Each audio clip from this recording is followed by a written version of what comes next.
কাটাখালী ব্রিজের অবস্থা আমি তো দেখে আসছি ভাই, 2 দিন গেছে আমারই কান্না পায়। এই ব্রিজটা আজকে 35 বছর আগে করা হয়েছে। এখন ব্রিজটা 5-6 বছর পরে এটা ভাঙ্গা আরম্ভ হয়েছে। এখন এই ব্রিজটা কাজ ধরছে, কাজ ধরে এখন করতে আসে না। এই ব্রিজটা দ্রুত ভাগে এখন করানোর দরকার, কিন্তু দেখলাম যে কাজ করতে আছে। এখন কি জন্য বন্ধ হয়েছে তা জানি না। যেমন আইতে হেভি একটা ডর লে আইছি, কোন সময় যদি ব্রিজটা ভরে যায়, যদি ব্রিজটা করে করে দেয় তাহলে আমরা সন্ধ্যাবেলা রাত্রি আসা যাওয়া করতে পারি। প্রচুর মানুষ আসা যাওয়া করে। অনেকদিন যাবত এই ব্রিজটা এরকম ভাবে দেখতেছি, ব্রিজটা অবহেলিত, মানুষ গাড়ি ঘোড়া কিছুই চলতে পারে না, মানুষও রিক্সে চলে। কখন যে এটা ধুলে পড়ে যায় গিয়া, কখন ভাঙ্গা পড়ে যায় আল্লাহ জানে ভালা, বুঝলি। এখন যদি সরকার যদি আমাদেরকে এই জিনিসটা সহযোগিতা করে, তাহলে আমাদের এই সমস্ত মানুষগুলাই, দুই পাশের মানুষগুলাই যাতায়াতের, এখানে হাইনচর ফরিদগঞ্জ মানুষগুলাই যাতায়াত করে, এই রাস্তাটার জন্য ভালো হইব। এটা এটা আসলে কইছে হইব, তবে এখন এটা কেন বন্ধ হয়েছে এটাও আমরা জানি না। আমাদের এই কাটাখালী ব্রিজটা দীর্ঘদিন যাবৎ অবহেলিত এবং এই ব্রিজ একটা ঐতিহ্যবাহী ব্রিজ।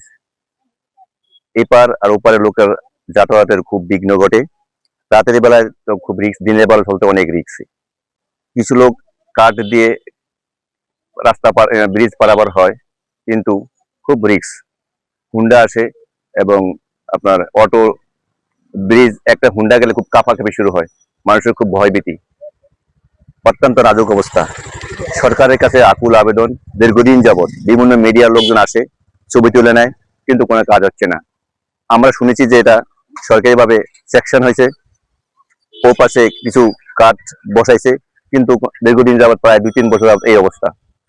আমরা অত্যন্ত ভোগান্তিভুক্ত। অতএব সরকারের কাছে বিনীত আবেদন, আমাদের এই 14 নম্বর ইউনিয়ন ফরিদগঞ্জ দক্ষিণ এই ব্রিজের প্রতি যেন একটু সুনজর দেয়। কাটাখালী ব্রিজের অবস্থা আমি তো দেখে আসছি ভাই, 2 দিন গেছে আমারই কান্না পায়, আমার নিজের কান্না পায় মানুষের অবস্থা দেখা। এখন ব্যাপার হচ্ছে এটা ঠিকাদার নিয়োগ হয়ে গেছে, টেন্ডার হয়ে গেছে। এই মুহূর্তে ওখানে পানির পরিমাণ নিয়ার অ্যাবাউট 37 to 40 ফিট। একটু এই পানির লেভেলটা কমলে তখন ভাই এই কাজটা করবো। ইন দ্য মিনটাইম আমাদের একটা কাজ রয়ে গেছে, সেটা হচ্ছে পুরাতন ব্রিজটার এখানেই তো রিপ্লেসমেন্ট, নতুন ব্রিজ হবে, তো পুরাতন ব্রিজটাকে আমাদের অপসারণ করতে হবে। এই কাজটা করা হয় নাই। এখন আমাদের এক্সচেঞ্জ চেঞ্জ, উপজেলা ইঞ্জিনিয়ার চেঞ্জ, নানাবিধ কারণে এই জিনিসটা হয়ে ওঠে নাই। আমি অলরেডি এনএফের সাথে কথা বলছি, সামনে আমরা এই প্রসেসটা করে ফেলবো।